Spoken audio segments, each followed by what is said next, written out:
আজকে আমরা tasty tasty আম মাখা করবো, তাও আবার কাঁচা মিঠা আম।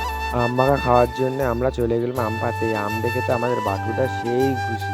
তারপর আমরা দোকান থেকে জলজিরা নিয়ে চলে আসলাম। তারপর আমরা সব আম ছিলে ফেললাম।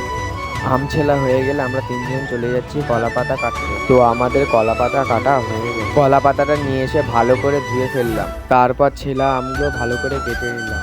তারপর কাঁচা লঙ্কাগুলো ভালো করে কেটে নিলাম। কাটা আমগুলো ভালো করে ধুয়ে নিয়ে কলা পাতায় তুলে নিলাম। তারপর লবণ, জলজিরা এবং কাসুন দিয়ে ভালো করে মাখিয়ে নিলাম।